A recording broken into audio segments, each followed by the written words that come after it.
This is my Daffodil Delight card. Again, another good spring flower idea for my online video class. The two tools or the two elements that you're going to want to have to create this card, or you could certainly come up with your very own version, are the new Stampin' Up! Build a Blossom stamp set and the coordinating Blossom Petals punch. They coordinate together so that there's no paper snipping involved, but you still get this really pretty layered look due to the stamps. Let me show you an example of how I created this particular petal. I'm using a little bit of Whisper White and the ink named for the daffodil, Daffodil Delight. I'm going to ink it up good. Lost it. You know why that happens is I didn't hold it on long enough. 1, 2, 3. Now it will hug. And I'm going to stamp it down.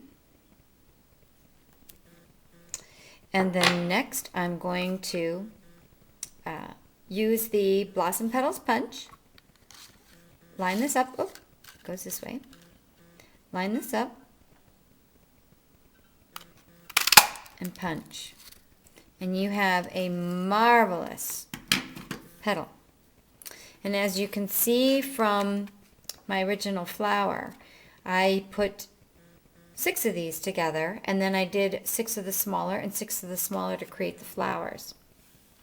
So just to show you a simple way to assemble petals, I used the 3/4 inch circle, that's actually kind of a cute flower all on its own, to assemble them so that I could kind of lay them out and get an idea of how to space them. So I have them adhered to a little circle. And then I used, I'll show you an example on this petal, I used my bone folder, just kind of like if you've ever used ribbon on gift wrap and kind of used your scissors to give it a curl. Give it a curl. Give it a curl. You can make it as curly as you want. So that gives it a little bit of a lifelike look. Next, I'm going to, using some mini glue dots. When they start to get a little heavier with layers, I like to use mini glue dots. I've pre-assembled, I'm going to use the yellow flower. I've pre-assembled the yellow flower, and I'm going to attach it. I used just a smaller circle punch for this one, but again, I adhered all of them so that they would be lined up. And I'm going to give each one of these a quick little curl. Just a quick little curl. Might have been easier to have done it before I attached it, but you know what? This works. I can roll with it. And give this a little curl. And this one a little curl. And this one. I actually had to look online and make sure I remembered how many petals are on a daffodil. There may be a variety, but the ones that I saw had 6.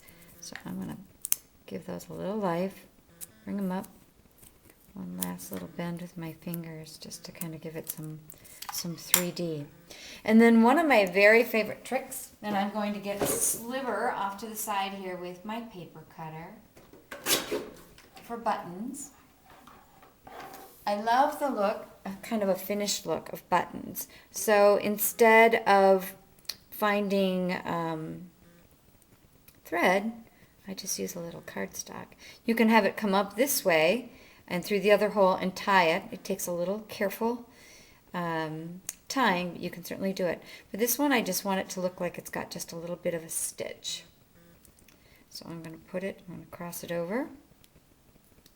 I'm going to grab my glue dots as soon as I can find them. Here they are.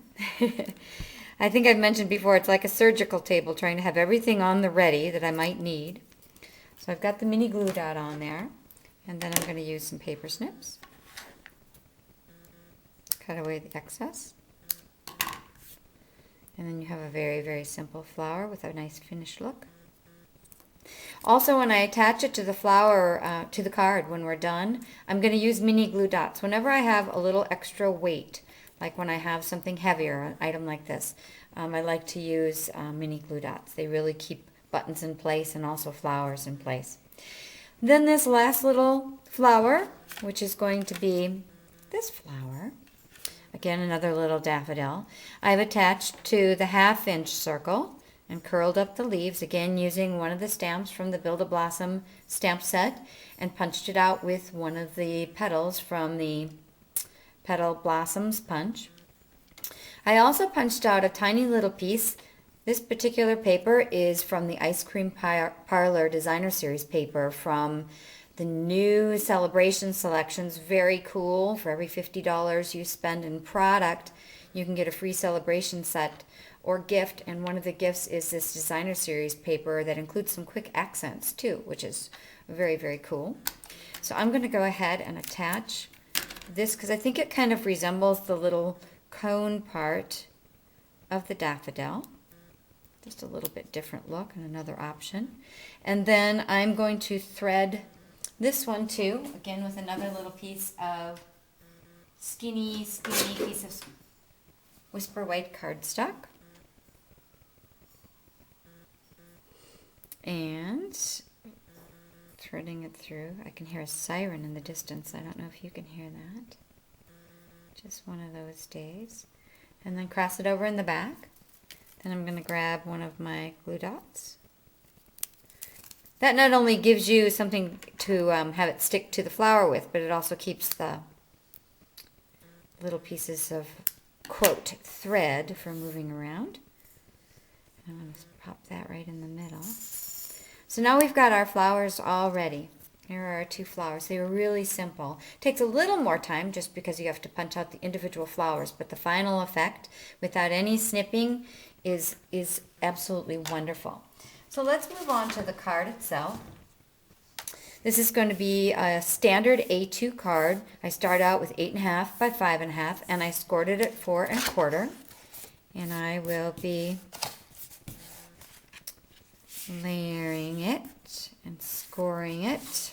I guess that's not really layering. I'm scoring it. Then I'm going to add another piece. This is again from the Ice Cream Parlor Designer Series paper.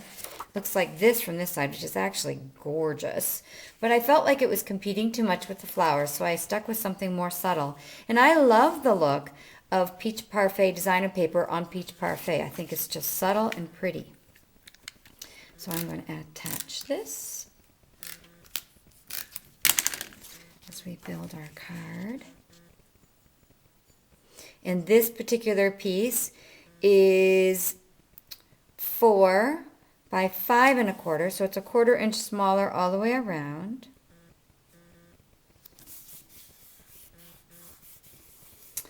Then I'm actually going to build this next section separately and then put it all together.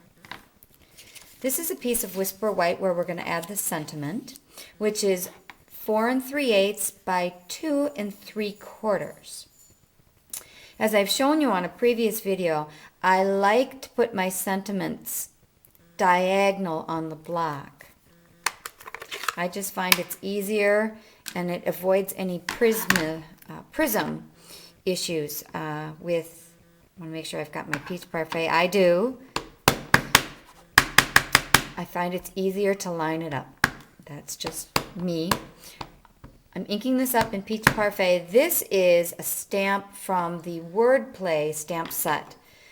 One of my favorite stamp sets because, especially for sentiments, because it's got a big wow factor where you don't have to make a whole lot of adjustments or flash it out. It just really it's kind of like the cheese stands alone. And you can also dial it up. So again, imagine the possibilities. Then using the scallop trim border punch, I created this little piece of Peach Parfait border. I'm going to add that to the bottom.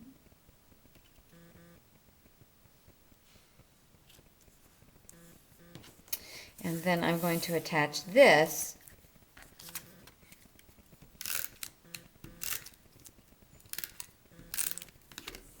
making sure I have this lined up. Give it a little zhuzh. Just looking. I'm going to pull this back just a little bit. Oop. All right, no one's going to see it because I'm actually lifting. At least I hope not. You know what? you're going to see me make a boo-boo here, and I'm going to fix it for you. I'm not going to turn off the video. I'm actually going to pull the other side down a bit, because once I lifted on that, I actually tore a little bit of the paper. So now I'm going to actually pull it down and make sure it's still plenty sticky on this end. It is. Okay, good. So you can see that I definitely make my share of goofs, but I wanted to fix that and be happy with it. So now I'm going to layer it on here. I think it's very pretty how the Peach Parfait really pops, especially for spring cards. It really looks nice. Let me just line this up here better, since I'm supposed to be the one showing you how, right? I'm going to use Stampin' Dimensionals, as I mentioned before, with a little bit heavier items, and I'm actually going to use 2 for the bigger flower. I'm going to layer that on here.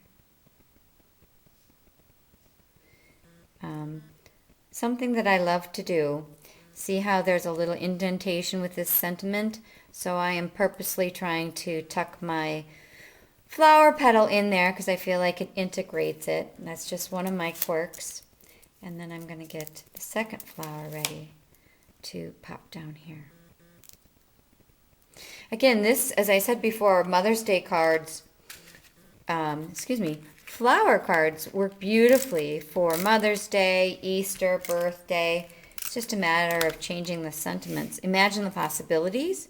Frankly, that could go on just about any card you want. So here's the finished card. Just going to give it its last little fluffing. I hope you like it, and I hope you found this informative. And feel free to replay any of my videos. I'm going to have a bonus video next showing you how to make a quick and easy gift card holder. Something that I use a lot for gift giving these days. So thank you again, and I will see you soon.